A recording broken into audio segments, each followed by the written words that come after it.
Hello, you beautiful people, and welcome to the 40k Lunchtime Show, where we analyze lists, deep dive the meta, and provide more grade A banter than you can shake a stick at. As always, I am joined by my esteemed panel of guests. So let's go and say hello. Hello, Jack. Happy New Year. How are you? I am doing just fine. Enjoying my busy Christmas period. A little bit quieter again now. I've got Of some course, yeah, as got some Mr. hobbying eBay in. himself, Yeah, your my busy. my line of work tends to result in my December being extremely busy. Yeah. And then I have this nice little period about now where I tend to get 2 or 3 weeks before things really pick up again. So just enjoying the nice quieter period. Excellent. And of course, for those of you who watched the last show just before Christmas, we had a little bit of a Grinch over here. So are you less Grinchy at the moment, or are you still as Grinchy, Jack? Oh, I've got many more things to complain about that I'm sure Excellent. we'll get to Good. later. It's That's not what gotten any better, don't worry. excellent. That's what we like to hear. Well, so if Jack is obviously plummeting at the depths of Warhammer 40k right now, thankfully you have Mr. Ed Watts to be the shining light and beacon and ray of positivity. How are you, sir? All the better for seeing you two. I'm finally on a lunchtime show again. It's been Well, great. yeah, it's been a while. Yeah. Yeah, you all right? How's the world of 40k treating you? Good. I had a really quiet time over Christmas. I literally didn't do anything. It was fantastic. I had a really nice long break. I was painting some minis, been living my NMM life, and I've obviously now a chicken main, so that's gonna be awesome. I've heard rumors. Yep, you are on the Chicken Express, so that's exciting. Yeah, it's good. We're really happy about I've got to that. paint them both, or both. I've got to paint 6 monsters and some models for Saturday. So that'll be fun. That's right, guys. In a shocking turn of events, Ed is in fact last minute painting an army. Who Oh, would have thought it? yeah. Never seen that before. I'll It's show everyone how I do it I'll show everyone how to airbrush orange, right? yeah, it's going to be good. Excellent. Well, as always, thank you for joining us, everyone. Come and say in the chat and all that sort of stuff. Let us know what you're up to. Are you, in fact, at work and are we saving your lunchtime, or are you working from home? Got the day off, whatever. Let us know. In today's show, well, we've got some things to talk about. There's obviously a lot of new releases and discussion things since we last were on, in the shape of Space Marines and Necrons. Then we're going to be focusing on Nottingham GT. Obviously, just a super major that happened this weekend, just gone.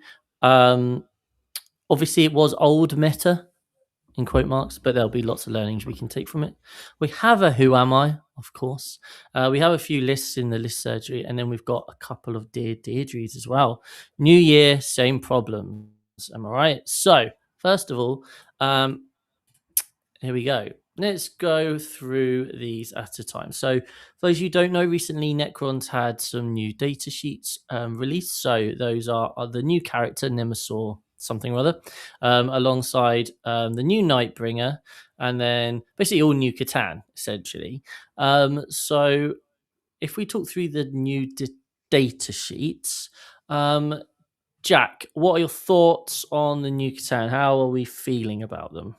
You know what? Specifically, the Satan aren't really what I have an issue with. Okay. Don't get me wrong, right? I think they've chosen to take them in a pretty polarizing direction where they are, I think, quite possibly now one of the game's most durable units, if not the most durable for their points in the game. Yep. But their output is still not incredible compared to other equally costed units, and they still are only OC4. So Yep. they still have some of the same issues as before. Yes, they're a bit more durable now, argue a little bit too durable, but they're not really the thing I have an issue with. I think the thing that really got me with the new Necron data sheets is that new character. What's his good name? Nemesaur Amatar, something like that. Yeah. What is going on with him? Like, I kid you not. I think I had to reread his datasheet about 4 times to pick up on all the rules. It feels like they wrote his datasheet, saw that there were some empty spaces on his datasheet card, and went, "Oh, quick, we better add another rule And because it doesn't matter where you look on the card, there's just another rule. All gear abilities, have a 6-inch draw of a 5-up versus mortals and psychic attacks. You go to his special rules, he has fights first. Why? what about him looks like he has fights first? And he's got deep strike. That one I didn't even realize. I had to be told that after I'd already read his data sheet about 5 times. He also has deep strike. Then rules, and you go, oh, he's got a 6-inch aura of sustained hits. Yeah, sure, it's against the closest eligible target, but I think that is quite possibly one of the most powerful rules in the game. Or like, and altogether you go, oh, he's good in combat. 6 attacks at 10-3-3 plus some extra little attacks. Yeah, Got like a little another bit of 6 shooting. attacks. Yeah. Got a little bit of durability. Not the most durable model ever, but it's Necrons, so I don't know, they'll just res it or reanimate it or something. And then you're like, oh, all of this, yes, I think this will probably cost about 250 points. And then you look at his points cost and you're like, why is he 165? Like, it's not even close to being balanced. Like, the Satans I can live with, but this guy just blows my mind. I think he's quite possibly the most stupid single character for his points in the game. But, like, everything else, I think I'm just about okay with. I like the direction they've gone with the Satans. They're not horrendously slow anymore. They don't die to lethal hit bolt guns as easily. Like, but yeah, this guy just, I'm like, what is this? Come on, guys. I get it's the end of the edition, but this isn't even close to being balanced. Yeah. Yeah, I mean, as someone who I've actually been playing some Warhammer recently, I just played into 5 Tan plus Nemesaur plus like 4 lone destroyers. And yeah, they do kill. Like Grey Knight's obviously genuinely supposed to be a bit durable. They're not. And I basically just played a game of running onto objectives and being tabled. And I managed to kill 1 the entire game. And it was just like, wow, this is a thing. And it would be very interesting to see the direction people go, because there are going to be so many ways you can put these into different detachments. And obviously you can go with a really big skew, can't you? Or you can just put a couple in a normal detachment and make it just as brutal. Speaking of detachments, we've got some new ones. Ed, have you had a chance to look at the new ones? Because I know you are a Necron main. You do love your Necrons. I hate Necrons. I want to make that. I normally laugh at a joke like that and be like, yeah, I'm a Necron main. No, I've never, ever been a Necron main. I never will be. The direction they've gone with the like new detachments and the Catans. I know that Jack says he doesn't mind the Catans. I hate them. They're awful. Why on earth did they do this? Like, it's so stupid. Like 16 wounds. Yes, they've got rid of the half damage. And yes, they don't die to the lethal bolt guns as easily, but that was one of their weaknesses. And now we've got a situation where, to skew to a point where you can kill Catan to a meaningful way, you have to be bad into so much other stuff. And that's the bit that makes it so bad and polarizing for the Necrons right now. I hate the fact that they've gone down the durability route again. Only thing that is interesting about that entire Necron release, or isn't stupidly broken or silly, is the destroyed detachment. That is interesting. That is, oh look, it can do some more damage if it does something like that. If it kills something, it can go off and do some other cool bits. That is vaguely interesting. That's the most interesting I've seen Necrons be in about 3 years. But either way, they're still going to have 2 Catan. Like, they're still going to go down a durability route again. Like, just, they need to have something with their identity. Isn't what they're doing. And I don't know how to fix Necrons. Again, not a Necron main. But every single time I've seen Necrons have a list, it is, I have a couple of Psychomancers that's going to ruin everyone's day and have probably one of the most broken rules in the game. Like, a ranged battle shock is so stupid. It's just like, at any point, and you get back and be like, take the first one, take the second one, take the third one. That's just game winning on its own for a 55-point unit. Then I've got a 165-point pile of bullshit, which is that character. Like, I can't understand this release. It's made me go, right, if I wrote a list specifically to kill Catan, I still lose because I take the Star Shadow list with guns behind it. Because you're still just playing Necrons with some extra steps then. And then you've still got the bit on top where the Catans can, stat check you and all that sort of thing. So new Necron data sheets, Big no. It's ridiculous. I hate it when Necrons are good when they're just durable. I hate when Necrons are good and due to a durability skew because it's just miserable. It's a miserable play experience.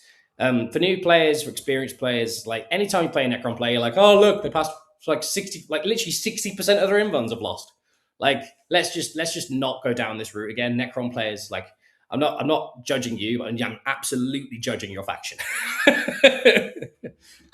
There we are, guys. I love a nice nice how we strong managed to start turn. to the year. Yeah, I love how we managed to turn a discussion on the new data sheets into a rant about Psychomancers, Ed. Yeah, sorry. Every time you mention Necrons, they give me like PTSD. I agree. I think we need to specifically spend 10 minutes complaining about Psychomancers so they actually cost the correct amount in the next update. Yeah, 55 points. It's the fact that Necron players moan that, like, you know, when Necron players try to gaslight me into saying that their faction requires skill, I'm like, shut up. I mean, to be fair, Ed, you claimed Eldar required the same, and I think the results have shown that it was not necessarily the faction's skill that was causing them to do really well. It was just because the good players were using them, and it was skilled players using them for their results. But also, Eldar, no matter how broken they've ever been, have always required more thought than Necrons. Even at their worst. I probably can't argue with that point. Yeah, like I agree that Eldar didn't require. Oh, there you go, Ed. You're being called out in chat now for the same thing. There you go. People agree with me. Yeah, it doesn't matter, but that doesn't mean that they're correct. Like, people can say things. It doesn't mean that they're right. Well, anyway, so speaking of the chat, let's go and say hello to chat. So we've got Bus Till Dawn, who's not a fan of Emmental. Gzba. Hey up, lads. Joe here, newbie to 6+. Welcome. We're always this happy and positive. Don't worry about it. He's on a lunch break at Leicester Services, delivering hire tours around the Midlands. Looking forward to Spring King of the Ping and pushing some Custodian land raiders out. Oh, you're one of them, are you? Well, we'll talk about them later. But yes, our King of the Ping, I think everything's just been released. It's our membership TTS league. There's like, last time we had 40 people take part, and it was like the most we'd ever had. This time there's like 70. So that's very cool. So how you enjoy that? It's always great fun. People who just don't like Necrons, Mr. Fellblade ran into Davey. Davey's legend. Well done, Davey, for your Nottingham performance. Abel Pro loves Necrons. He wants the new Nightbringer. There we go.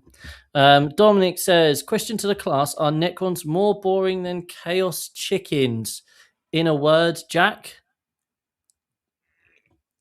Yes. There we are. Ed? Begrudgingly, yes. Yeah. There we go. There you go. And I think chickens are pretty boring. I'm using chickens at the moment, and I admit they are boring as hell. But also, as a separate point for the record, the Necron models I don't hate. I think the new Necron Nightbringer model is awesome. The new character model looks fantastic. So it's not that I hate the Necron models; they look great. It's just for context. There we go. There's some positivity there. And we got Henrik there. Hey, Chris. So I've been working with Henrik. He plays Banishers like an absolute hero. He won his first 2 games of Banishers and then ran into Victrix. As someone who's played Banishers and then run into Victrix, I feel your pain, sir. I've actually been experimenting with Warpbane recently, and I'm probably going back to Banishers, so isn't that exciting? Anyway, speaking of good news and Victrix, they've been nerfed, everyone. We're not going to see them anymore, are we, Jack? They're now completely done, off the table. I'm not sure about that one. I think we've done enough to curb the 18 everywhere list, right? And I think that's enough. That's what needs to be curbed. I didn't want to see them deleted from the game, right? That's not good. Deleting things from the game is never good, right? We want to keep stuff good enough that people feel like they want to take them. But gone are the days where they refuse to die to literally anything in the game, right? You point a Rogal Dawn or something at them now, you can be pretty confident most of the unit is going to go away instead of 1 or 2 models, which is great. I think we've curbed the real big problem with them, which was the mass 18 spam list, and I am quite happy to see lists that maybe take a unit of them in there. I think that's absolutely fine. If it turns out that I'm wrong and we go back to seeing 18 everywhere, then yes, they need another fix, right? But I think we've done enough to curb the real oppressive side of it. Yeah.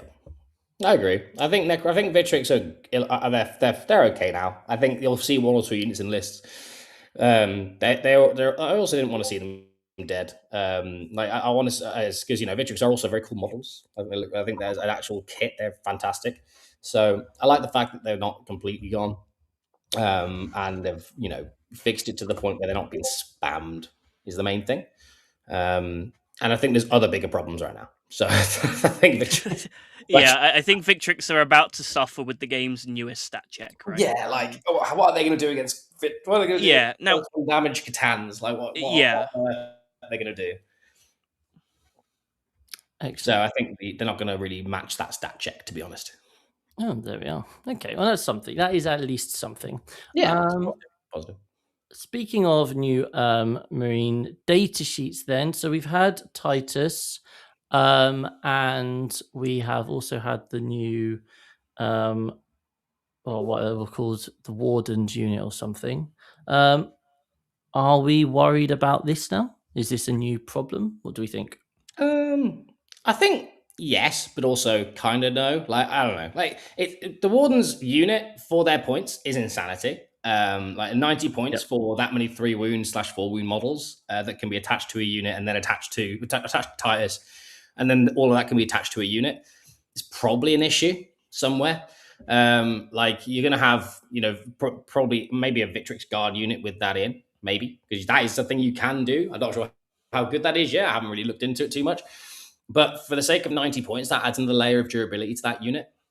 But that can happen to pretty much any unit that Titus can join, right? Like I've actually been experimenting with 10 intercessors in Siege Amber with Titus and the Wardens.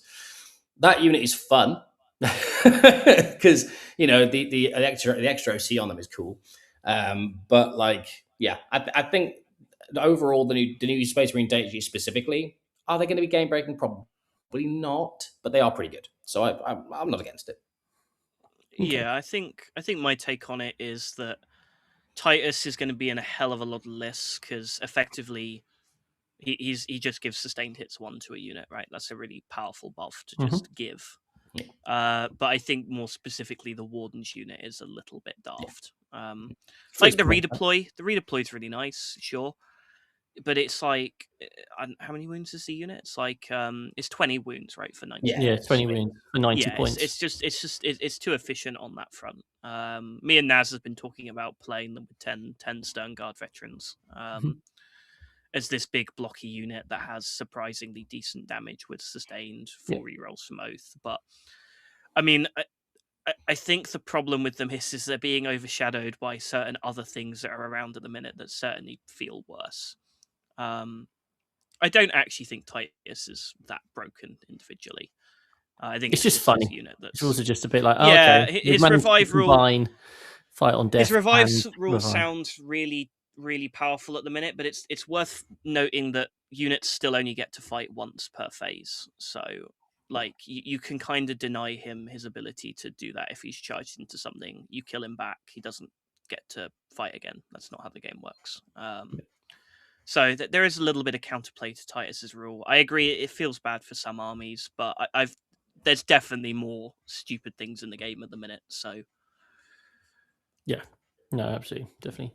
Have any of you had a chance to look at the new Marine detachments? Do we feel, because obviously we sit in a situation where Gladius has just been at the top, and so is there any world in which any of the new detachments kind of, offer something new and fun? I think ultimately, let's be honest, nothing is ever going to be better than Gladius, really. Like, it's so objectively powerful that you can have army-wide advanced, shoot and charge, fall back, shoot and charge when and where you need it. All the strats, all very powerful damage boosts where you need it. It's such a universally challenging detachment to be better than. But I will say I do quite like the concept of the battle line detachment. I think there's very real play for that detachment outside of generic Space Marines. I think if you're playing the more, what they call the divergent chapters, so like Black Templars, Space Wolves, I think there's something in there for the battle line detachment. And I think it's just cool. Like, I'd like to see stuff focus on battle line units more. I think one of the things I've said for next edition that I'd like to see is a greater variation in control values. Right, so currently it goes from like 1 to 10, and I'd like to see a lot of battle line get bumped up quite a lot in that. So like intercessors become OC4 or something crazy, right? A guardsman is still OC2. Just to bump up battle line, really. I'd like to see more battle line in non-guard armies. Yeah. I quite like the battle line detachment too, for the record. Shock to no one. Shock to no one. But I've been experimenting with that, and it is really, really cool. I think it's basically army-wide fallback. Isn't it? Is advance and action, advance and charge, and fallback and charge and shoot, right? Yeah, it's like hyper flexible. Yeah. I'll be honest, I just like the fact it gives your battle line something to contribute, right? So battle line buff your other units, so you're incentivized to take more battle line. I think that's a great direction for it to go in. Yeah, it is cool. And also, the reason why I like the detachment as well is like in Crusaders or like, you know, Crusaders are actually legitimately good in it. Because they have lethals on tap, and they can have a marshal and a castellan attached. So it means that you can have like crit 5s, lethal and sustained again. Yay! The issue is the unit does cost about 500 points, but does it kill a it's Catan? cool. Yes, we've done the maths on this. It does. It just has to get there. Me and Ed spent a little while last week going through the maths for this unit, and it does consistently kill a Satan in one activation. Okay. Yippee! So that's it. Told you this. Told you the solution, guys. The issue is if you have 2 DDAs, you lose anyway. But or just two cyclones with 2 DDAs, you lose anyway. But it is nice to have that option. But yeah, I think generally speaking, the battle line attachment is really cool. I think the other attachments is one uppy, the Deep Strike and Land Raider one's daft, but also funny. So like, I'm not against it. But again, I just don't see any of them being better than Gladius, which is just sadness. But you know, but I like them. I like the addition. It's cool. I also love the fact that they're focused on battle line a bit more. So it's too super fun. There we are, guys. Those are some initial thoughts from everyone on those things. We'll talk about the meta, the upcoming meta next, because we're now going to dive into the Nottingham GT. This was, for those of you who don't know, a rather large event that was run over in sunny Nottingham, or cold Nottingham, but not as cold as last year Nottingham. That was a big thing in the build-up. The Nottingham 40k Super Major was at a rather chilly venue last year. Was it going to be as cold in the wintry depths this year? But no, they had some heating, so that was good times. I hear there were no power cut issues again this year, right? They did not have a power cut for the 3rd year in a row. That would be embarrassing, wouldn't it? That would be really embarrassing. Yeah, that'd be really terrible. Bad. Yeah. For an event organizer that's charging £75 a ticket to have happen. Who needs power? Hey, look, I think it's very fair to call this stuff out. All right, like, come on, we've been there 3 years in a row now, and it's happened 3 years in a row. I think, come on, I think we can fix this by now. Hey, the UKTC promised consistency. Yeah.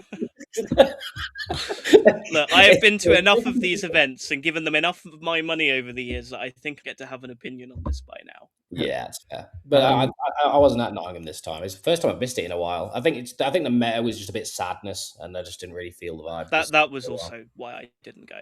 I think I think for the next few months it's probably just gonna be team events for me. Yeah, same. Maybe I'll do some like fun singles, like I'm doing I guess Chris's 6++ event in next month. And we'll do that. Do these fun events where I can be fairly confident people won't turn up with stupidity. I say as the person that took more DACA to their first. Yeah. I won't be doing that and again. Also, NAS is going.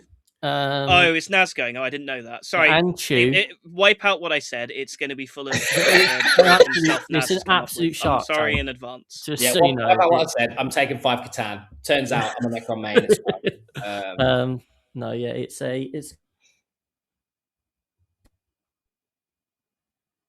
Oh, Chris, we've lost you. We can't hear you. We can't hear you. Start beatboxing, bro. There we go. Can you hear me now? Yeah, because you are now unmuted. I'm now unmuted. mic. The cable came out of my mic. That's For some reason. fine. Anyway, let's talk about Nottingham. So, in first place, we have Mr. Innes Wilson of StatCheck fame. He's done pretty well. He has taken some Victory's Guard. And he was running Blade of Ultramar.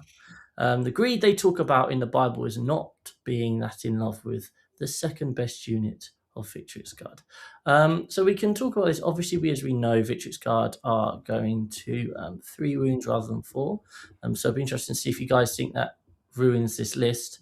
So Captain Gravis Armor, Lieutenant, Combi Weapon, Calgar Gilliman, no grey ground breaking stuff there. Intercessor, Incurser Squad, double Redemptor, double Repulsor Executioner, unit of Scouts, and then 1 unit of Victrix Honor Guard. And he says at the bottom, it's very important to me that you know that I tried so goddamn hard to get the Desolation Marines in after last year. Long live the Bloodless Angels, gone too soon. Well done, Ian. You won all his games. I watched his final game into Chris Irvine, and he was just like, oh, it was brutal. It was just like I don't know what on earth I can do here. Yeah, just walk 2 Redemptors forward, and whoops. Yeah. I think Chris on his go turn just shoved like all of his Marines in the middle and tried to break through into his castle, and it was brutal.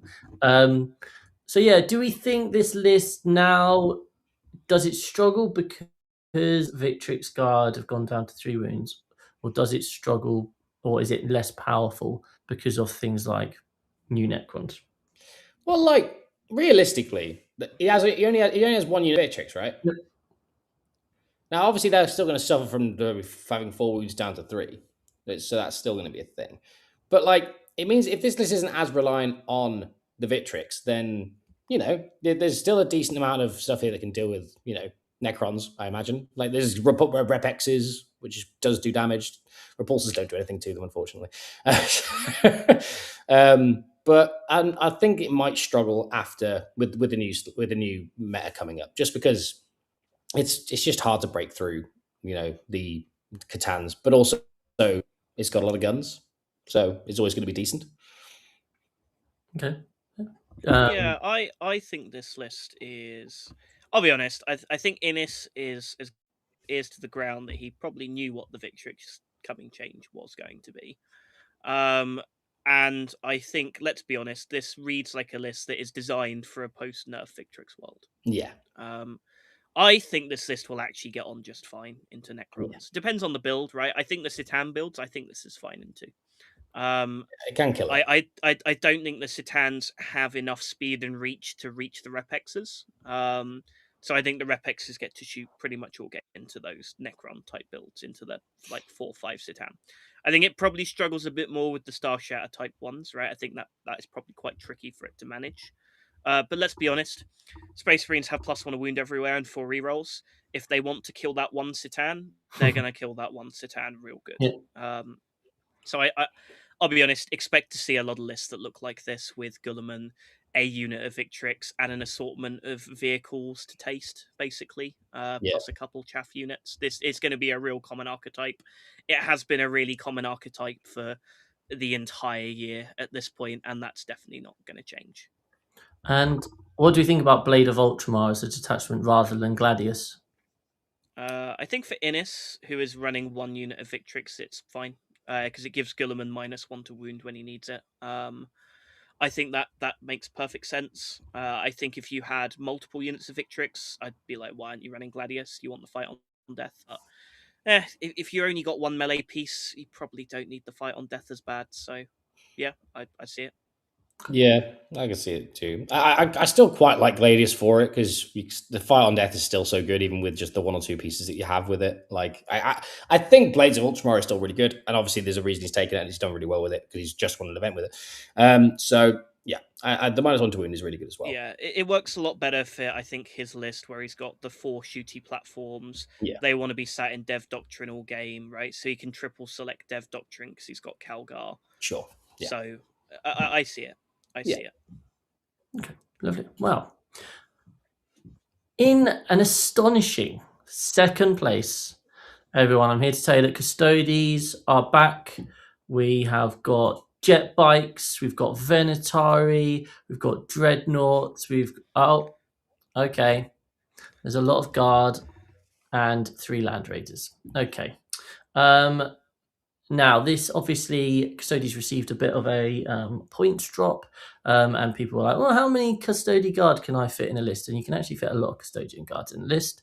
And then a few crazy folk have decided to fit some Venerable Land Raiders in there, and it's done quite well, hasn't it, guys? Yeah. We were shocked Yeah. by this. I've never Honestly. seen this before. Sam's absolutely nailed it with this list creation. Naz has out of been nowhere. playtesting Custodes, and I can't believe he didn't come up with triple land raiders. Yeah, it's ridiculous. I can't believe he missed crazy. it. I think we should. It was call him so out obvious for the whole group chat. time. Yeah, like when you look at it, looking back, it's so obvious that, but I don't know how he missed it. Yeah. But yeah, for some background for people, that this is a list that has been tested, I think, quite a lot over on the England Discord in recent times. Yeah. So if you're aware of that and you're around that community, you are very aware of what this list does. If you're not, you are going to have your mind blown at the fact that there is 3 land raiders in the meta, and I am all for it. Give me more land raiders in my game of Warhammer. Yeah, I quite like it. I like the fact that I don't like Redeemers as much because they overwatch me, but the 3 land raiders are pretty cool. Redeemers have always been acceptably good enough that seeing 3 of them on a table, you'd be like, well, all right, I guess they are a good. This three Godhammer land raiders. Yeah, oh boy, Godhammer that is land spicy cannon, times. So we should probably talk. Why is this a very powerful list? Because Custodes, let's face it, not exactly at the tip of everyone's tongue as the strongest army in the game. So why is this particular build so powerful? Reactive moving back to land raiders. Let's just not engage with the enemy. Yay!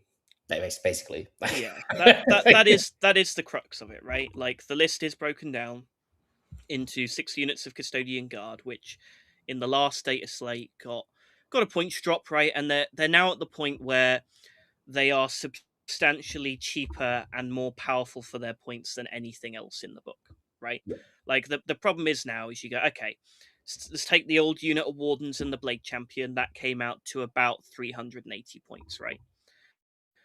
For those same 380 points, we could have 2 5-man units of Custodian Guard, which mathematically is exactly the same, I think, as having the 4-up Feel No Pain on the Wardens for 1 phase, right? Yeah. Mathematically, obviously, multi-damage weapons are a bit more inconsistent, but mathematically, it's exactly the same number of wounds. But if you take Custodian Guard, you get twice as many bodies, so you already have twice the output from the bodies. You then also have reroll wounds, which Wardens don't have. So you're already looking at a lot more output than we're used to Custodes having. So your first 1,200 points, give or take, maybe like 1,000, is taken up by your 6 squads of Custodian Guard. The problem then becomes, what do I spend the rest of the points on? Because everything else in the book feels worse than Custodian Guard. So you go, okay, well, I don't want to take any of the other stuff. How can I just have more Custodian Guard? And you can't, technically, right? But what having the reactive move in Talons and the Land Raiders allows you to do is it kind of effectively pseudo allows you to have more Custodian Guard squads, right? Because let's say you get your Custodian Guard out, they go and charge something on your opponent's expansion, they take it off them for a turn, and your opponent goes, oh, I need to stand on my expansion objective or I'm going to get no points. So they go and stand on your expansion, or their expansion, sorry. You go, right, I'll reactive move my Custodian Guard 6 inches back, they'll get back in the Land Raider, and effectively, I've gained another unit of Custodian Guard. And I think it's the only way of playing it where you kind of somehow feels like you have more squads of Guard than you actually do.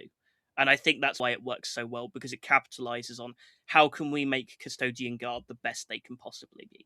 It's a very focused list, and it's very oriented on one thing, but that's the point. Yeah. Okay. So does it have any bad matchups? Is it just if you can kill Land Raiders quickly, then you're okay into it? Ruining our Custodes list at ITT, yes, we found that Knights kill this extremely quickly. At least if you take multiple big Knights and you've got like Canis and a couple Castellans in there, this list dies extremely quickly.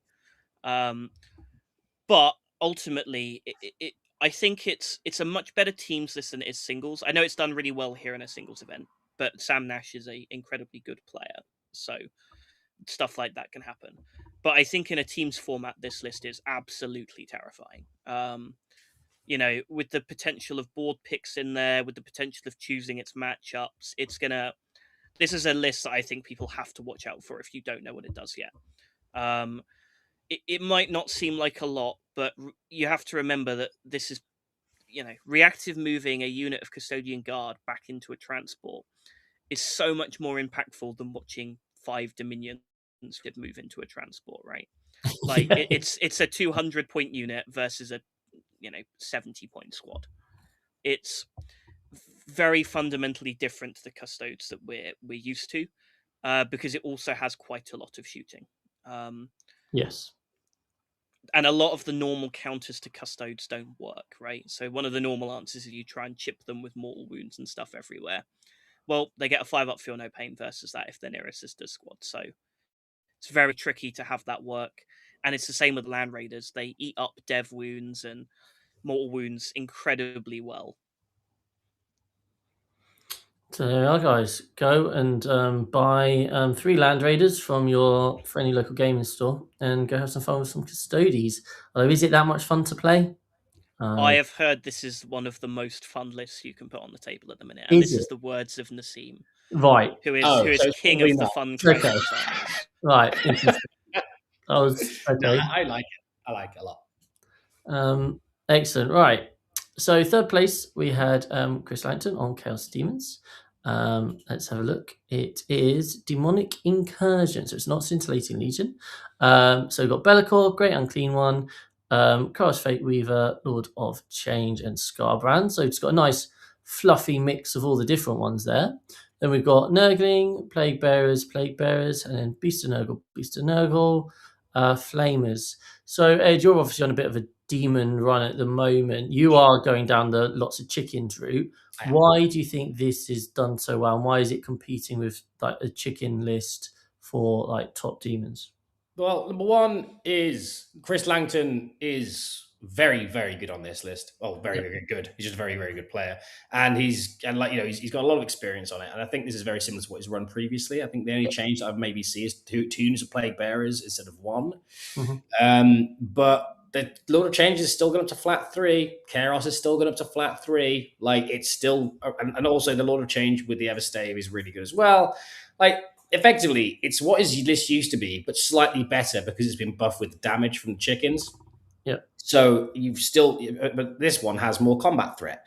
Like we saw a list a while ago. I think it was it might have been T-Sons or something like that, where they had some Lord of Changes in there as well. And a lot of changes have just got significantly better for a 10-point increase, whatever it was. So if Demonic Incursion was good before, which it was, and they've just been buffed with the damage 3, it is also still very good. Obviously, I know that was a while ago now, but that is one of the reasons why this list still does really well, because it still has the big Grey and Clean one with Endless Gift. I believe that's a 5-up now rather than a 4-up by memory. It is, yeah. Yeah, but that's still insanely durable. It's a durable unit.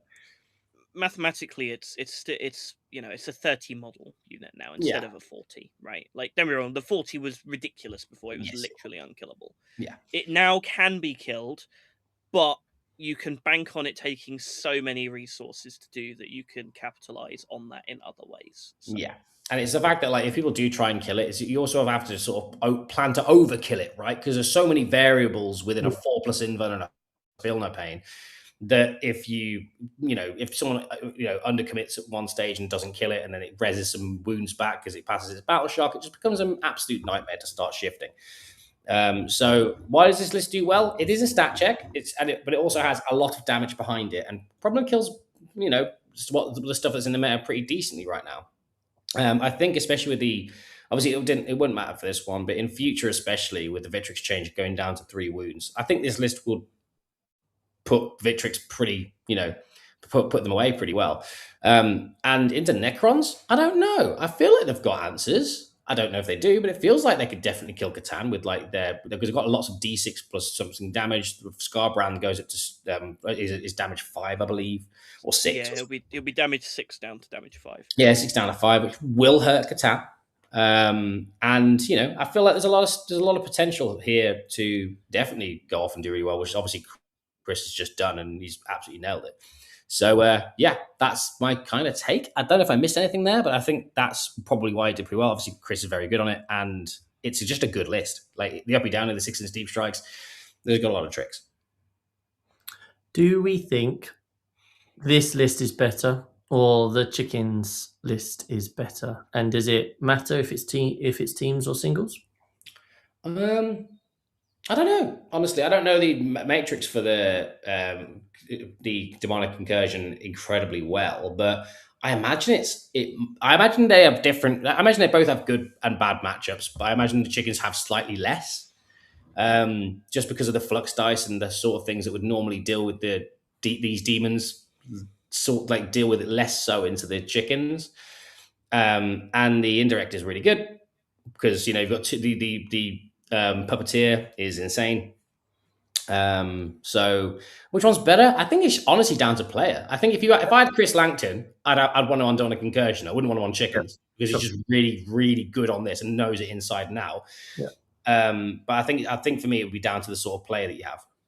I think my take is that Scintillating is a more polarizing list. I think it has a better top end and a worse bottom end than Incursion does, right? I think Incursion has a wider suite of acceptable matchups, and I think Scintillating picks on a few things very, very hard and has dies to a few things very, very hard.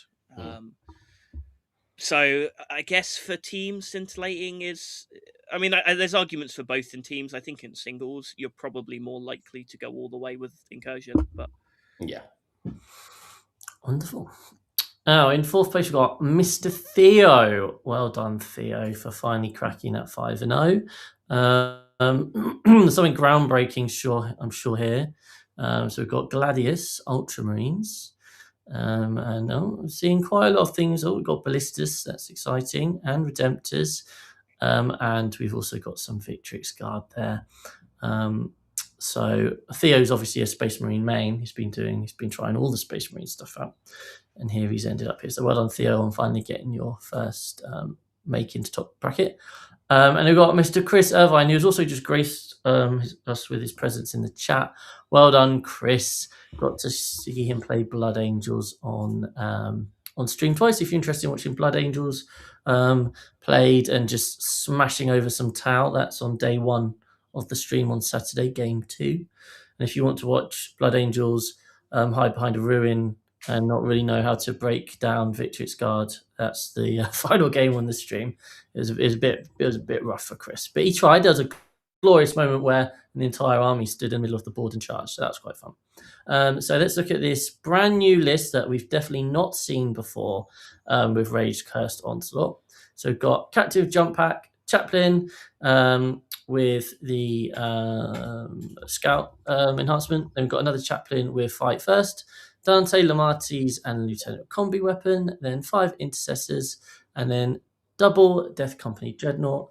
Then got 10, 10, and 5 of DC. And then we've got 3 units of 3 Sanguinary Guard, and we've got a Scout Squad. Now, I actually played into pretty much this yesterday with my Grey Knights. Oh my word. There is so much stuff. Yeah. I think we got halfway through the game. I was like, I feel like my back's against the wall a bit. And then I spotted this other 10-man Fight First brick of Death Company. I was like, oh my word. It was genuinely just like, this is insane. And they're so killy as well. It's just like, it was a bad time, I can tell you that for free. And this list is obviously the one that's doing around. Innes wrote it with Anthony Finella, I think, on the stream or something, and went and won a little GT with it. And since then, basically everyone seems to be running this kind of event, this sort of list. Ed, do you like Blood Angels? Why are Blood Angels so powerful at the moment? They've got basically, to put it down to Joe lag was really good because I had little units that were super efficient that would run off and +2 strength, +1 attack, and do damage and do good stuff. That's effectively what's happening here, just with slightly less strength, more attacks, right? Because you've got little units that can go in with effectively +2 attacks each, which is a bit insane. So you basically sort of get the value out of these units like to another level. And then on top of that, when you actually send those units out, if you're in combat matchups, they have a fight on death, which is super important. And then also the units that you want to be taking in these lists also benefit from all of the detachment, strats. Mm-hmm. So sticky on death, fantastic. Fight, feel the pain, fantastic. That makes Lamar squad an absolute nightmare for some things to kill, especially if they're relying on flat 2 damage quite a lot. They can just be like, well, -1 damage, 5 feel the pain. Let's go. Also, the Death Company Dreads themselves give you a lot of space and area to work with because they've got a blood surge, and they can also get a 5 feeling pain as well. And just overall, it's just a good combat marine detachment that people are going to skew with the combat into to very strong and violent effects, which is effectively what's happening here. And I think you're going to find that lists are going to be pretty similar to this. I quite like the 30 Death Company with jump packs because 3 bricks. Surprise to no one. But yeah, I think there's going to be lots of variations of this list running around. But I think the Death Company Dread 1 or 2 are going to be staples. They're just really good. And as I say, everything is so efficient, and you still have the fight first. It's lag with fight on death, which is what it was missing before. And it's also a lot of the units are oath independent because they don't need it. They've got a lot of rerolls to hit, or like Dante squads +1 to hit. I think Sangard now hit on 2s now, I think, by memory or whatever. But a lot of the units now just hit like an absolute truck with a bunch of extra attacks, and it is actually right. Everything as you say can punch up. And what I found was I was having to invest my army in trying to deal with like the small units, and I'd have to like killing like 3 Sangard and a captain or whatever. Like, does take a serious investment. Yeah. And then I found that as we got to the end of the game, I'd just about dealt with the 3 units of Sanguinary Guard and the Death Company Dreadnoughts, and then there's still 25 Death Company, and it was just like in the course of just simply a few turns, there's no way you can get through. And they've got good reach because obviously jump packs and they can advance and charge and that sort of thing. It just felt like a really powerful. It's got tricks. It's got great output. It's got the ability to punch up nicely with small units. It looked really fun, really cool actually. I think it'll be really interesting to see. Do we think this list can take on Necrons though? Probably not by gut feeling, but maybe. I don't know. Like, I think Lamar's squad with lethals, full rerolls, and +2 attacks each might have a go at like a Catan, let's say. But again, you don't have to you don't have to like kill the Catans to win the game, right? But you do have to be able to deal with everything else around it. The issue I think you're going to find is they'll just put a Catan in the middle of on a circle in the middle, make you overcommit, and then kill everything in front of them because it'll have guns. So my gut feeling is probably not. I don't see that being very good for them. Mind on damage is just such killer, isn't it? When your army, it's Blood Angel's big weakness, right? They just don't like it. Chris has said nope. So yeah, we've been talking about it for ITT. We're like, well, what do we have that can play into like the kind of Necrons type stuff? And we're like, it felt like a waste of Blood Angels because we are taking Blood Angels. So it's just like, can they play? Who can play the Necrons? anyone want to play the Necrons? Another good unit in the Blood Angels, by the way, which not many people are taking yet, but I do think they're okay. Is the little 5-man pieces of Death Company, like the little 5-man foot dudes? They're 85 points. Yep. And in Rage-Filled Onslaught, they throw out an obscene amount of attacks with rerolls, and they have sustained 1 naturally. So for a little trade piece, they're just running with a bunch of attacks with sustained. They can sticky on death. So you're just like, here's an 85-point piece. You have to put something on the circle, and you can't just shoot it off. Yay! Yeah, I remember you spoke about that, haven't you? On you're trying that, weren't you, for ITT? I saw that. Yeah, I was experimenting with the 3. I was using 3 as a 5, probably too many, but like I like them. And I also have a bunch of foot Death Company I would like to use, so I'm trying to find any excuse to be able to use them. Nice. We've got a little stat here for you. Chris says, on average, you'd have to put 48 wounds at damage 1 to Killer Catan. So there we are, just a casual 48 wins. That's fun. But well done, Chris, for that. Obviously representing 6++. Represent. And then shout out a couple of other people. So we got Ben Jones here, who managed to make top cut despite going Form 1, as he was the best Form 1 player on Orcs, which is pretty cool.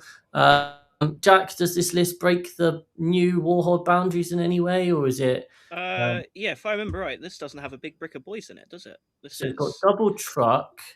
It's got no boys at all. So he's got Gaz, triple war boss, and then a war boss in mega armor, then double truck, and then one battle wagon, and then triple breaker boys, 30 grots, a unit of commandos, a unit of 5 mega knobs, unit of 5 knobs, 5 knobs, so triple 5 knobs. That's actually quite different, isn't it, Jack? It is. I will say here quickly that the game that he lost before Top Cut was in an Orc mirror to a list that had 20 boys and Gaz. So maybe take that as all the info you need. I cannot think of a reason you wouldn't run 20 boys and no Gaz. I think that unit is so incredibly good. I kind of got it when Victrix are around, so I kind of get it for the context of this event. Going forward with Citans, you have to have that unit. It is literally unkillable for Orcs if you do not have the Gas break. Does that unit kill a Catan? It does, yes. Okay. It consistently kills one with crit 5 sustained lethal. +1 hit, +1 wound, which is they all have for just warring. So definitely want that going forward. Does it need Gaz to kill the? Yes. Okay, so you can't just take that. you need the crit 5s. So okay, cool. You need the crit 5 lethals, and you only get the lethals from Makari. Oh, okay. But yeah, Ben always likes to take something a bit slightly different with his list. So that's really cool. I love Ben. He's like one of my favorite people to play. Yeah, I also like Ben. He's one of my favorite people. He sent me his list before he went over, and I was just like, I don't really know Orcs, but that looks pretty good. Yeah, no, you can't ask for a nicer game when you play Ben. And then the other one I wanted to touch on was Tim Waters. So Tim started coming to our events last year, and we didn't really know him, but it's like he just is a really, really strong player, and he's a lovely, lovely guy. He's been to he's been to a few of our events, and we loved him. And he came 8th with Drakari. And as we know, Drakari aren't exactly the most kind of spoken about army, I guess, at the moment. So Spectacles, Spike, which is obviously the one which people are playing. So we've got Archon, Lady Malaise, Lilith, Succubus, and then we've got Kabalite, and then Witches. So we've got quite a few units of Witches, a lot of units of Witches here. Obviously, it's a Witch detachment. Raider, Triple Venom, and then he's gone and... I was talking you up, Tim. You've gone and put 10 and then a 5 and then a 10 of your Hellions in that one. Pointless. Shouldn't have gone. Absolute sacrilege, Tim. It's mirrored though, which looks nice. I wouldn't bother me. And then we've got Mandrakes, and then one unit of Scourge with Dark Lances, and then Reavers, and then another unit of Scourge. Oh my god, that is. What are you playing at, Tim? Oh my god, right. Anyway. I just vomited in my. That's amazing. But we love you, Tim. We love you, Tim. I played Tim at our last GT, and he was lovely. Yeah, so I just wanted to shout that out. But yeah, okay, guys. So I guess everyone here is listening right now, wanting to know, because obviously this was the final, the last hurrah of the old meta as we move into a new meta. So I'm going to ask you each, put you on the spot here. What are the top 3 armies, and what sort of things do you need to be thinking about in your list building if you want to go to a singles event anytime soon and have a chance of not winning, but just, giving yourself a fighting chance into lots of games? So I'll let you pick one army at a time, and we'll just build up a collective top 3, shall we? So we'll start with you, Jack. What do you think is going to be a meta-defining army now? Space Marines. Okay. It just will be. It's not changed. Yeah. They're +1 wound oath, still too good. and they're always going to be a good army. You know, they're a wide enough book that you can just take what you need for a meta, and you will have enough answers into it. You've got enough of a toolkit, you've got enough unit options, and you've got a powerful. Well, you've got arguably just the most powerful army rule in the game. Pick a unit, get reroll hits, and +1 a wound against it. Always going to work. Always going to be good. So basically, we're going to have to prepare for Marines. If we were to focus that down into teams, then Jack, do you think that the best Marine build is going to be an Ultramarine style one? Do you think it's Blood Angels, or do you think it depends on your team composition?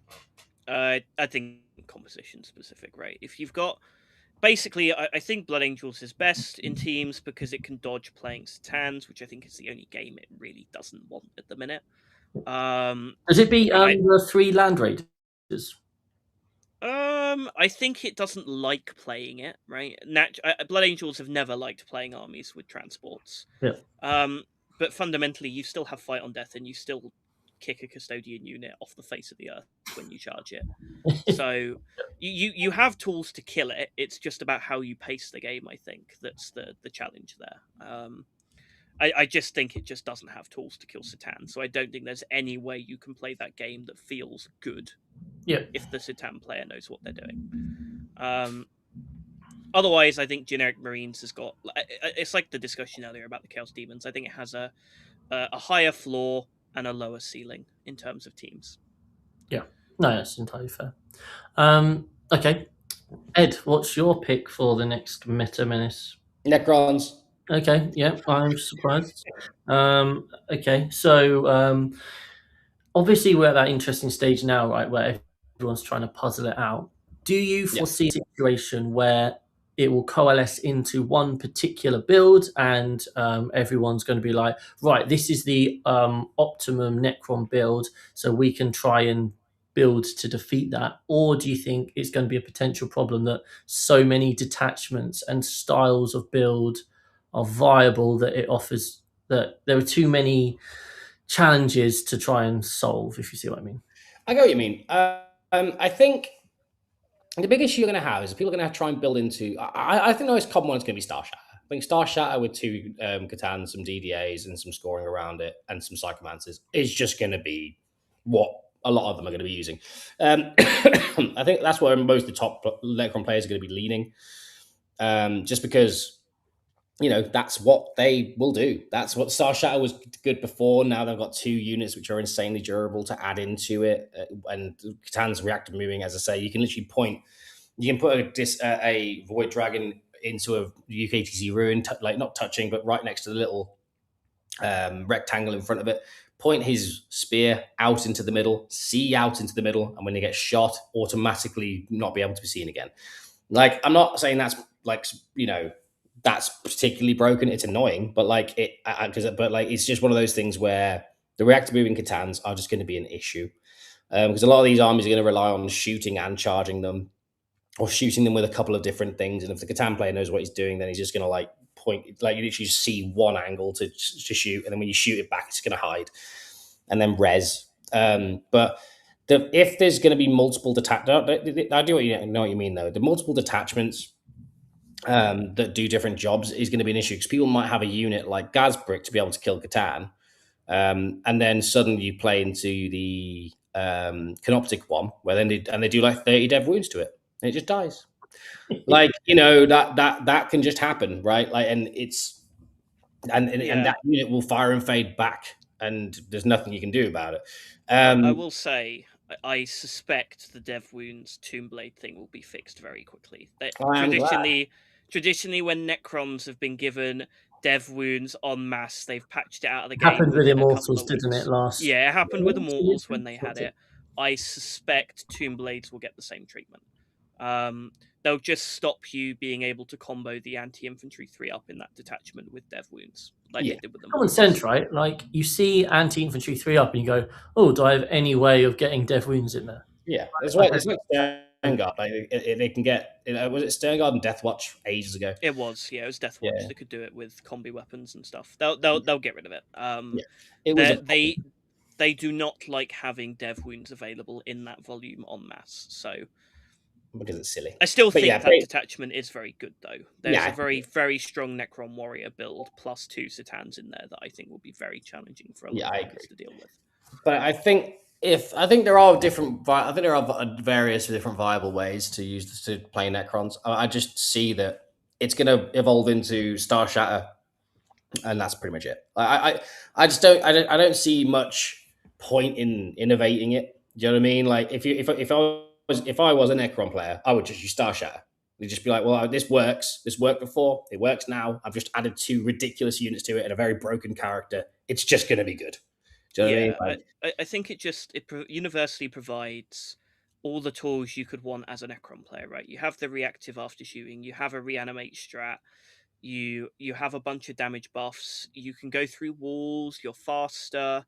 It's such a useful universal toolkit for the army. It really is, and also now you've added some extra. You've added an extra combat piece with fight first into it and a fight filled pain, and you also save points on a spider. Like now you don't need a spider because you have an auto take character that has the exact same ability.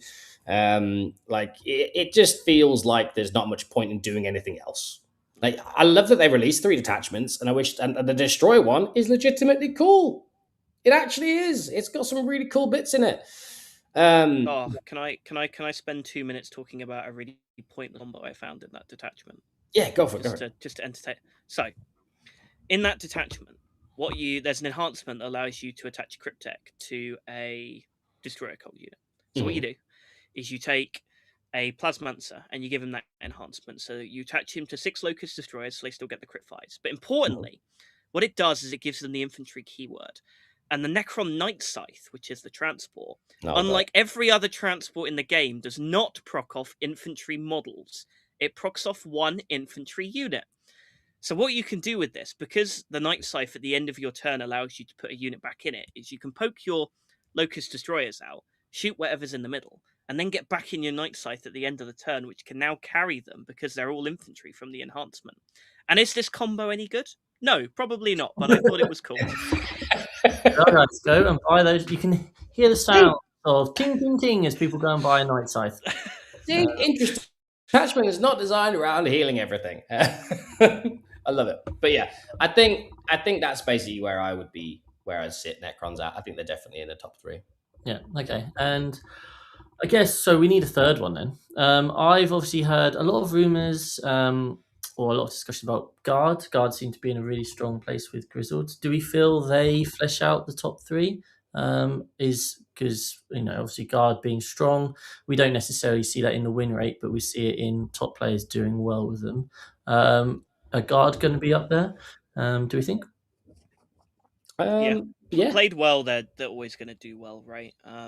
They're one of the armies that I say fall into the category of this army plays good Warhammer. Yeah. Right, where in reality, played well, they're never going to be bad, right? And I'll answer the question in chat about what I feel about Sisters, and the answer is I think they're in that same category, right? Same as Eldar, right? All those 3 of those armies fundamentally play good Warhammer. If you play good Warhammer and you understand how to pace a trading game, those 3 armies will win you most of your games, just because they reward playing good, neat, and tidy Warhammer. And I think Guard falls into that category. Played well, it will do well. Played badly, it will be bad. Yeah. That's fair. So do we have any special shout outs then to anything else? Obviously chickens are probably a discussion point as well. Custodes Land Raiders. Yeah, they are a very real problem, and I would expect to see quite a lot of them at ITT. More than you'd think, I think. Yeah, because I think, people said earlier that it's unlikely that people are going to get 3 Land Raiders together. I'm like, are you serious? Land Raiders they're everywhere. Everywhere, right? They're an old kit, right? They might not be gold. They might be suspiciously space marine colored, but there is going to be no problem sourcing 3 Land Raiders from different places, right? Like I could message my local club chat and I'd find 3 Land Raiders in 30 seconds. Yeah, it's like Alex Fowler is on the team that we're going to Stratton Slaughter this weekend, and he was looking for 3 Land Raiders, and within half an hour, 45 minutes, he's like, I've got 2. And he's like, and then he found the third one like the next day. It's like people have them around. Yeah. Okay, cool. So there we are, everyone. There's our shiny new meta for the future. Excellent. Right. And we didn't really talk much about Eldar, which is quite rare. So that's maybe we'll save that for next week. Right. Anyway, enough of the serious stuff. Let's go have some fun, everyone. I made this particular one quite a long time ago, and then Ed slept in, and we didn't get to do it. So Slept in. How dare you? yeah, it was after some tournament. So we're gonna do it today. So at the ready, as always, feel free to join in the chat, but do not write your answers because Jack Tite is a naughty boy and will copy. He does cheat. He does cheat. I want And if you don't know, I want some good answers in the chat this week, guys. Right, proper answers. and if you don't, I enjoyed last time because I made it, but I wasn't able to actually do the show. I quite enjoyed listening to everyone fail at the last one. So we'll see if you get this one. So for those of you who don't know, the game is quite simple. I'm going to present a clue.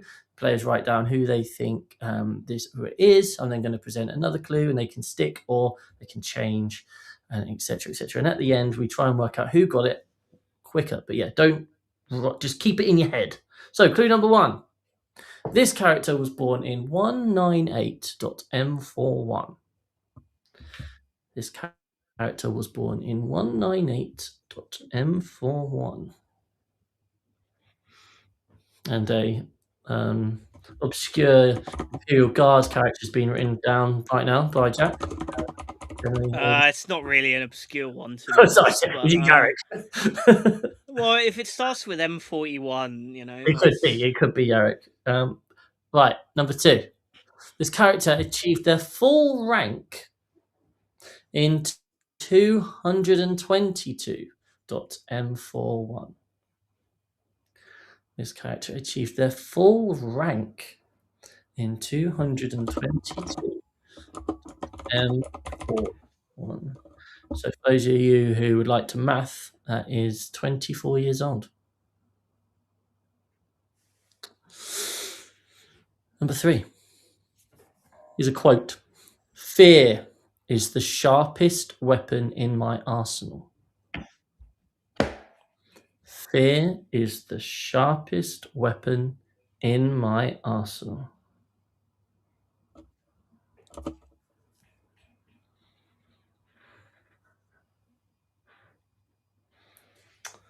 Number 4. This character is a psyker. This character is a psyker.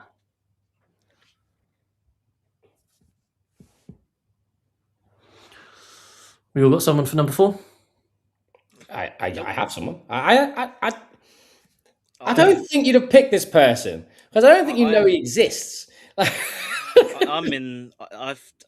think this is the most lost I've ever been with any one of these ever.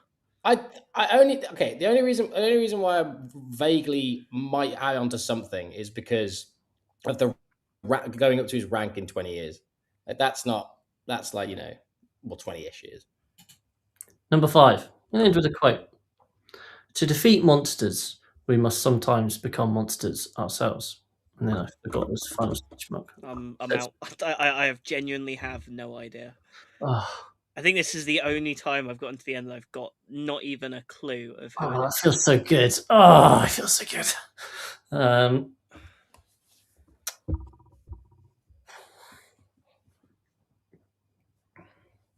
Oh, no, I've got it. I think I've got it. I think I've got it. I think I have it. Okay, right. Let's find out then. So after round 1, who did you say, Jack? I said Ursula Creed, and then I stuck with her until round 4. Who did you say, Ed? Oh, I actually wrote down Ursula Creed as well. I know that was right. Okay, cool, excellent. So, Jack, you up until round 4, you're with Ursula Creed, were you? Okay. Yeah. Ed, who did you say after round 2? I wrote down Eisenhorn. Okay, and then round 3? Eisenhorn. Round 4? Eisenhorn. And then round 5? Eisenhorn. And I got Eisenhorn at that point. No, the annoying thing is I have actually read the start of his book. I have read it. I have also read it. That's why I didn't think Chris would pick him. That's why I was just like, I've got to get. I must be getting this wrong. Why would I not have heard of Eisenhorn? I too have. Because you're not a nerd. It wasn't even that long ago that I read the start of the book, because I read it on my when I flew to Austria for WTC. Yeah. Okay. Yeah. I started reading. Actually, I think I started with the audiobook and nearly finished it, and then got the actual book and nearly finished it. Still not actually finished the first one, which you see, because I did actually really enjoy it. But there we go. Anyway, a bit of fun there. Let us know if you got it right in the chat and what round. List surgery. If you are a member, and we currently have over 180 YouTube members, so we clearly are doing something right. Not only do you get access to things like King of the Pin, painting competitions, and members-only content, and maybe even coaching, which all of us do, but you can also submit lists, and we will look at them. And sometimes we'll pretend that we know what we're talking about, and sometimes we'll actually know what we're talking about. So we've got a couple today. So, what a relief. We've got a sisters player. Ed will be great at this. This one's in your hands, Ed. That's champions. English sisters champions of faith. Right. Let's see if I put any random faction extras in today. Doesn't look like it. So we've got Val, we've got Celestine, we've got Junith Iruta, we've got 3 Hospitalers, Canoness, 2 Castigators with the Battle Cannon, 3 by 10 Mace Sacrosants, 10 Dominions, 3 Paragon Warsuits, 5 Retributors, and 2 Rhinos. We're very lucky we've got 2 Sisters of Battle experts here. So this is obviously the standard kind of Champions of Faith build at the moment, is it, with the 30 Sacrosants? But what do we think about the other bits? I mean, I personally hate Celestine in every capacity, but I confess she is actually pretty good in Champions. That's just a personal dislike, right? Not saying she's bad. She is good in this detachment with fullback shooting charge. That I will admit, but I wouldn't take her. I think that the main thing that stands out to me as out of place in this list is the Battle Cannon Castigators. I say this as someone who has strongly held on to his 2 Castigators in all of my sisters' lists that I play ever. But that's in Bringers, where they have advance and shoot. This is not the detachment for them. They're not quite fast enough, and I think you'll always be a little bit underwhelmed with the damage that Castigators do. I think what you really want here is, one, you need an immolator, right? Yeah. If we're taking Dominions, you got to have an immolator, right? Like, I think if you're gonna take Dominions in a Rhino, I would just take Sanctifiers in a Rhino instead, because they can't split. So at that point, you're not losing anything by not getting the split unit. I think it's very, very nice to have the 3 unit package with an immolator, a split squad, and the other half of the unit. And I think some other stuff is that I always want more Retributors at the moment. I think that would be the other thing I'd look at in place of the Castigators. And potentially, if you're feeling spicy, the Sanctifier unit with a priest in it. Some people are saying it's very good. I've tried it once, and it decided to fail all of its rolls into everything. But I could see the potential in there for this detachment. Because the unit in combat is +1 a hit. No, sorry, not +1 a hit. +1 a wound, sustained hits, +1 strength, +1 AP. So it actually becomes quite a neat little melee package. But yeah, main thing, Castigators out, Retributors, and an immolator in, I think. Nice. Lovely. Then we've got Slops, our Australian friend. You love the new Destroyer detachment, Ed. So does Slops. So let's see what I've just copied and pasted what he wrote here. Does it have a Night Scythe and a unit of Locust Destroyers? It doesn't, so he's immediately. Oh, well, that's it then. What are we doing? Come on, guys. I won't lie. I like the Destroyer detachment, but I don't know anything about it. Excellent. Well, don't worry, I do, Chris. So let's go through the list. I just want to point that out there right now to manage expectations. I think it's the most interesting detachment. Okay, cool. Well, let's read it through and see what we think. So just to clarify, the new Destroyer detachment, it basically gives you extra strength. Is that right? Yeah. Yeah. So basically, all your Destroyer cult units get +2 strength all the time. If you kill or bring a unit below half strength I believe it has to be with a Destroyer Cult unit, then the rest of your army also gets the +2 strength until the end of the turn. Okay, cool. Nice. Excellent. So we get a bit more killing. Right. So Wraith Brick with a Technomancer with Murder Mind and Crypto Thoughts. And Murder Mind's presumably an enhancement. It gives them the Destroyer Cult keyword for Okay. stratagems. They do not have it on every model, so it just unlocks the strats. It does not unlock the +2 strength for Wraiths, unless you get something below half. Right. Scorpec unit with Lord and Blood Surge. Lich Guard with movement 7, access to the advanced and charge strat. Their Overlord has 5 attacks, strength 14, AP 3 damage. 2 units of 3 Ophidians. 2 units of 3 Gorse Heavies, one of which is a Mythic Heavy. 2 units of 5 Flayed Ones, a Hexmark for Lone Up, and then the Nightbringer in Deep Strike. So I guess, as we said, I guess the main point is how do we fit in a Night Scythe and 6 Destroyers? But is there anything else you think? So I guess the obvious one is where's Nemesaur Amantar? Yeah, we spent half of this live stream complaining about how broken this character is. Where's he? I think he said We've got to have him in there. I bet you he's written. I bet he does have him in there, and Chris hasn't written him down. Fuck you. No, I'm checking the post. He's not in the He post. says, either. I won't have access to Necrosaur Amantar by the time I do this. Zeraz is close enough in size. You just say that he's he's bad. Amantar instead. I think otherwise the list looks very solid. I think you want slightly more gun, because I think the problem you have here is that, let's say your opponent puts 5 Space Marines onto the middle objective, right? Or they put 6 Blade Guard or something moderately durable but isn't super expensive. What do you send out to deal with that unit? Well, you could do Ophidians, is probably the best thing you've got, but let's be honest, one of those is probably in Deep Strike, and the other one you've probably picked up at some point in the game anyway. At which point, you don't really have anything that can go after that unit without being a massive overcommitment.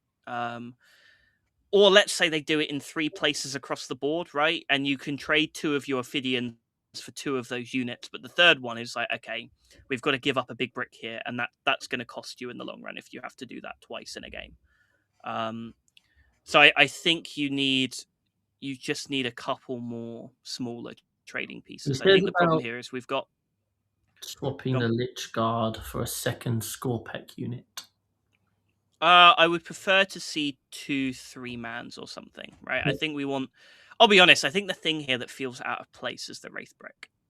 I'm not sure the detachment is. It's not a super durable Necron's detachment, right? That's not the point of it. And the problem with the Murder Mind is that, if I remember right, oh no, sorry, that's only in that case. Yeah, the unit's fine. But yeah, I think the Wraith Brick is the thing that seems a little out of place to me. But I think I'd want 2 more or 1 more smaller trading piece at least. It does feel light on trading. Either that, or have a few more guns, so that if your opponent pokes some stuff out, you can cut some thin angles somewhere with something that shoots, and you can pick up that unit. Maybe, for example, 6 Locust Destroyers, a Flashmancer getting in and out of a Night Scythe. It solves for how many points is that incredible combo? Do we know? Probably like 400. Quite a lot of points. I don't think it's very cheap. I haven't actually added it up. I'll tell you what, I'll go add it up. I'll go add it up quickly, but I know the Night Scythe is 145, so that's not off to a good start. No. Especially as the Night Scythe does wet noodle damage. 55. I'm just waiting for the Doom Scythe meta. I mean, I sold my whole Necron army last year, but my all-time favorite army to play was in 8th edition when I first started playing competitively. And it was 3 Doomsday Arcs, a Deceiver, a unit of Destroyers, 3 Doom Scythes. That was pretty much the entire Imotech. What an awful sentence you just said was. It's so I've added it up. It's only about 370 points. Exactly. But you do have a Night Scythe. That is cool. So you win cool points. Exactly. So there we are, Slops, mate. I Oh, love the croissants. right. Anyway, well, that's that. As always, if you are a member on our YouTube and you're on our Discord, you want a list for us to talk about, then drop it in there and we'll be back next week to talk about some more, I am sure. We've got a couple of Dear Deirdres here, which is, again, this isn't a membership thing. If you're just on our Discord, there's a Dear Deirdre section. You just write down any issues you've got. We'll be your agony aunts. So we've got a couple of ones today. They're quite lengthy, both of them. One is incredibly lengthy, so much so that I just completely butchered it. But this is the first one. So this is from Daniel Fahey. I'm a Gene Stealer cult player. That's your first problem. I never get to finish my tournament games unless it's against Custodes or Knights. I've been to 3 tournaments in the 2 months RTTs. There are 2 aspects. One is obviously internal things I do. I like to hear how I can increase my player, presume pace of play. Secondly is my opponent. I'm coming to the table in a rush and the other player chit-chats. How dare they? I love a chit-chat, but also I tell my opponent, I'll give you the rules in a way you're likely to remember. I can tell you the rest and highlight stuff as we go through, or I can tell you all now. They always ask for all now. And I'm surprised when I do the thing that I said I would highlight to them. I think I'm currently a 2-3-3-2 player. I'm very theoretical and focusing on trying to see through the mist of turns to the larger game of board control, because that's what this game's about, rather than just scoring this turn, which I think is slowing my decision making down considerably. So Daniel here wants to play quicker. He's obviously playing GSC, which are quite a thought intensive army. So firstly, how can we increase his pace of play? And secondly, is there a way he can tell people his rules in a way that isn't very lengthy? No, not answer the last bit of that question. No, like you have to tell everyone your rules. It's just a thing. That's just unfortunately part of the game for me. People will ask you to what most people will ask, for all your information at the start of the game, and not as you go, because that not incentivizes, but invites the opportunity for you to gotcha someone and they don't know something or something like that. You are much better off saying everything at the start. But that is unfortunately part of the game. Now, when it comes to playing quicker, so a lot of the times when people play slowly, it's about not really understanding but it's about not knowing what to do in the game, right? It's about decision paralysis. It's about not knowing what to activate where and all that sort of thing. As you've just mentioned earlier, in terms of understanding the wider game of board control. Now, the way you do that is be super familiar with the maps, be super familiar with the matchups. So ultimately, number one, if you find yourself thinking about something for too long, you're probably overthinking it and just do something. Like no one has 4 hours to play their personal game of Warhammer. We've got 3 hours between the two of us. So sometimes making a mistake isn't the worst. You learn from it, and then the next time you actually know what you have to do in that situation, rather than locking on it too hard. So ultimately, I think you just need to be deployment is number one. Make sure you're very quick on deployment, and the way you do that is get it up on TTS and deploy a few times on each map. That's what I do with like any army I'm taking to a UKTC event. I will get it out and look at it and see how it fits some places, see where I can hide, and know the measurements of where to get to which objectives and stuff like that before I turn up to the table, which is going to save you a lot of time in the long run.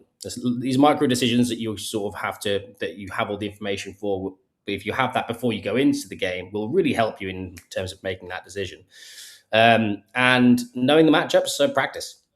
I think ultimately this comes down to a lot of practice, right? Like if you don't know, if you get decision paralysis every game and not really sure what to do, then having a more core basic plan of what your army actually does and then apply that each time. And if you need to adjust and you learn a lesson that might not work, then learn it and then apply it next time. But finishing games is important. And also playing on a clock is super good. Getting the clock out, play on the clock every game, because it means it will keep you on track. Like if you know that you've only got 20 minutes left, you are going to speed up naturally. That is just how that is going to happen. But that's basically my thought process of how to speed up. But I might have missed something. But the answer is eternally, as much as people hate them, it is chess clocks, right? Like put yourself on a clock, then you can explain all your rules for the game, right? Take some time before you start the clock, then you split evenly, sure. But then in the game, if your opponent has forgotten something and gets surprised when you're like, oh, I can do this, you can go, okay, well, it's on your time. take the time you want to fix the situation that you've created. Fine. But then it's not costing you anything, right? It's not coming out of your time. And if you're still running out of time, then there is clearly a decision paralysis in there, right? Where we are overthinking a problem, right? You're playing GSC, you probably have 20 something units. If you slightly misposition one of your 65 point squads of acolytes by an inch, right? It might be annoying, but it's probably not going to cost you a game. And that's important to keep in mind, right? That's not the stuff you have to start worrying about until the very top of the game, where you go, right, the absolute minutiae of exactly where my unit is positioned might cost me something here. For the vast majority of cases, that's not something that's ever going to come up. And yeah, just play out your game, right? It's a case of thinking more about roughly where your units are going to be instead of exactly where your units are going to be. And chess clocks. Always chess clocks. It's always the answer for time-related issues. Nice. There you go. It's absolutely fine to do some chit-chatting. I myself love a good chit-chat. Yes. Right, okay. Now this next one, I'm not gonna lie, I have butchered here, because this was submitted by Guts, who I think it's Guts, who is the Bulgarian WTC player. When we played them a few ITTs ago, he played into Tom and they had a wonderful time. We do love Guts at 6++, and I will read you. I tried to fit it onto the page, but he's written so much. But basically, I've sort of summarised it there. But I'm going to read you the full thing because you need the full effect, really. Dear Deirdre, I'm writing to you from the shadow depths of Comera, where the screens are plentiful, the knives are sharp, and none of that helps when it comes to rolling dice. I play Drukhari, allegedly. On paper, my army is a lightning-fast, hyper-lethal glass cannon masterpiece. In practice, it is a collection of exquisitely painted models that sprint heroically into midfield, glare menacingly, and then die to a stiff breeze, a mild insult, or a guardsman sneezing nearby. Every game follows the same ritual. Turn 1, I deploy perfectly. I have a plan. I have optimism. Turn 2, I advance, charge, and briefly feel powerful. Turn 3, my opponent removes my army using weapons designed to open cereal boxes. I am told Drukhari trade up efficiently. This is a lie. My units trade sideways at best or downwards, usually into something that costs half their points and hasn't moved since the Horus Heresy.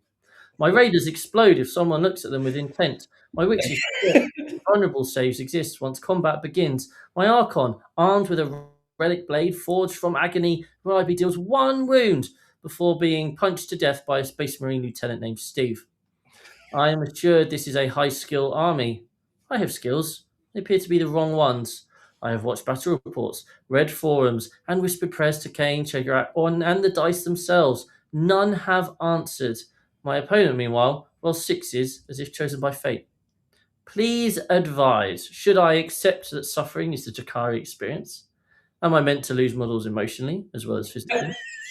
When do I stop saying, next turn is my turn, and start saying, this is performance art? Yours in exquisite torment, a Drukhari player who has mastered pain, just not winning. That was funny. There are some problems that are beyond even the great minds of us here at the 6++ Monday show. I can't And help this is one of them. Congratulations, you have won, dear Deirdre. Yeah, you've won.